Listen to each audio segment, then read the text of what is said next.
What's up guys, welcome to this university video. Again, university video, not gaming, university, because I'm doing my university work.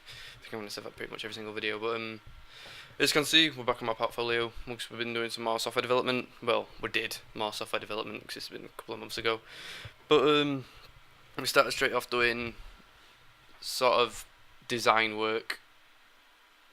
Because the university had a portfolio which required us to know this stuff right off the bat, so the jump requirement stage and did this, which is I think it's like the first or second year they've done this, just to make it a bit easier for us when it comes to portfolio 3, rather than doing it in order and then us having no idea what to do for part 3. So basically we started off looking at SADM, which is structured system analysis and design methodology, which is, if you've been watching my SimC videos, I'll throw that word about a lot, which is basically the way companies and good software engineers do things in a specific way to improve compatibility and make things easier and more efficient. And we looked up the skills you need to be a systems analyst, such as having good communication skills, being organised, and all that stuff which you need anyway, but you probably need them a bit more if you're going to be a manager of a project, because you're going to be handling a lot of money in probably not a lot of time.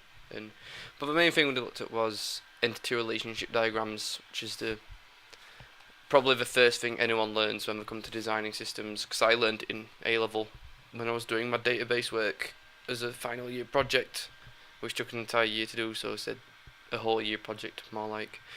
But yeah, we looked at why do we do it? Because it defines the current system from a data point of view and provides a sound basis for database design. So you know how all the data is stored about things, how it interacts with other things, and sort of gives you a strong foundation to build a good database, because that's what entity relationships mainly does. It's about handling data and what should be an entity and what shouldn't be and such. At first we found out how to create entities or figure out what an entity is. We use nouns in a description to pick out things, and then use those nouns, which are a bit obvious ones like customer, product. They're the most obvious two that you'll ever come across.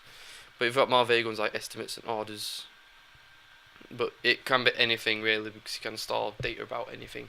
But you've got to think about what you want the system to store, rather than just storing random things. Like, if I was I'm trying to think of it, an e-commerce website, I won't want to store information about libraries and such.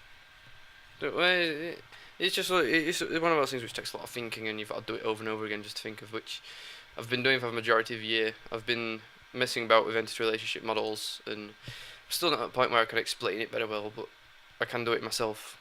Hence, the tutors probably have spent years doing this stuff, otherwise don't really know how to explain it to us. Looks at relationships one-to-one, which is probably the most common one you'll come across.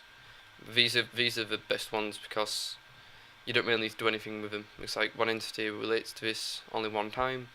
One-to-many, that's probably, if not the most common, it will definitely be the second to most common, because like a customer can place many orders, but an order can only belong to one customer, such as here.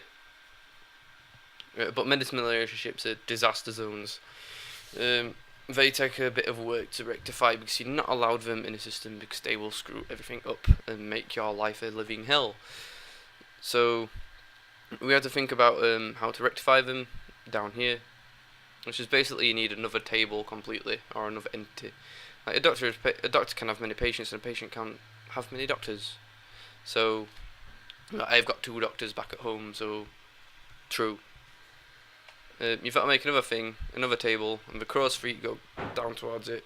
And we had a look at the optionals and mandatories, which was a new thing to me, because I never knew these existed. But like a customer can be issued with estimates, but they don't need to be issued with estimates, and an estimate needs a customer to exist, which is a basic idea of it. So you can also have multiple relationships, where a lecturer can sponsor a project and supervise it as well, which is a lot of the case in terms of university and final year projects.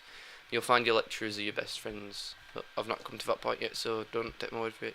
You can have exclusive relationships, where the customer can either get an invoice or a statement, but they cannot have both, because that will cause chaos in your system. So, and basically I just followed the example through, and ended up with this.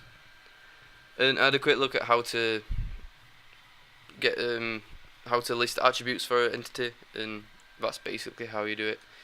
Like you estimate, you'd put an estimate number and an order number, which is what you need to store about it and such. And because I used to do it in ICT, where you did the diagram here, point with my mouse, not my fingers, obviously, where you'd have them coming off here, which was a very basic model, but a relationship table makes it more efficient and neater.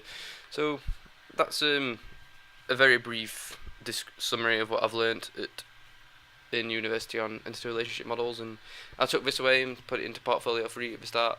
I think it was Portfolio 3. Portfolio 3. Portfolio 4 is the one I'm thinking of, not Portfolio 3. So whenever I said Portfolio 3, change it to 4. Yeah. I'm at university, a lot of things going through your head, so they do expect your first year to be a bit daunting. So I'm doing fine. Learned a lot about this stuff. It was confusing. It took a couple of weeks to get the grasp of, and I think we did 2 weeks on this, which was about 4 hours in lecture time, and then we're expected to go out and do like another 20 hours or something like that. So that's all I've learned. If you're into it, remember to like and subscribe, and I'll see you all in the next video.